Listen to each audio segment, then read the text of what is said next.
गंसे बिरखं 6E-2652 नम्बरनि इन्डिग' बिरखं बे इन्डिग' बिरखंनिफ्राय मन्त्रि एमएलए आरो गोबां दावबायारिफ्रा खुनुरुखुम जिउ रैखा बे जाथाया जादों गुवाहाटी नोगोरमानि उरां गाथोनाव मन्त्रि एमएलए आरो गोबां सुबुंफोर गाखोनाय इन्डिग' बिरखंआ हरखाब गाहायाव लेन्डिं खालामनांदों नाथाय मानो इमारजेन्सियाव गोग्लैदों इन्डिग' बिरखंआ सुलुंनि बादिब्ला दिनै गुवाहाटी लोकप्रिय गपिनाथ बरदलै इन्टारनेशनेल उरां गाथोननिफ्राय डिब्रुगड़सिम थांनो गोनांमोन नाथाय हरखाब टेकनिकेल जेंनानि जाहोनाव इन्डिग' बिरखंखौ इमारजेन्सि लेन्डिं खालामनो गोनां जायो सुलुंनि बादिब्ला बे इन्डिग' बिरखंआव केबिनेट मन्त्रि रन्जित कुमार दास मन्त्रि बिमल बरा आरो एमएलए नब कुमार दलियाबो दंफायोमोन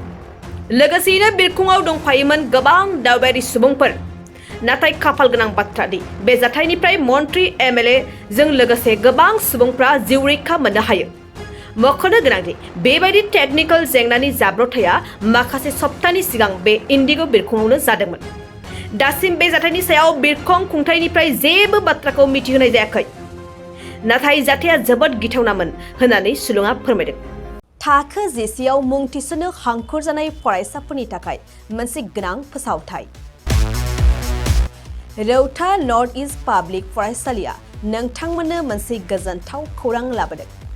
CBSE जों गनायथि मोननाय रौतानि मुंदांखा नर्थ इस्ट पाब्लिक स्कुलाव दायो थाखो जिसेनि मुं थिसननाया सोलिगासिनो साइन्स आरो आर्ट्स मोन्नैबो स्ट्रिमनि थाखाय रौतानि नर्थ इस्ट पाब्लिक स्कुलाव मुं थिसननाया सोलिगासिनो बे फरायसालियाव थाखोनि फराफारि आयदा फोरोंथायजों लोगोसेयैनो JEE NEET CUET engineering medical entrance आनजादनि थाखाय उफ्रा फोरोंथायबो होनाय जायो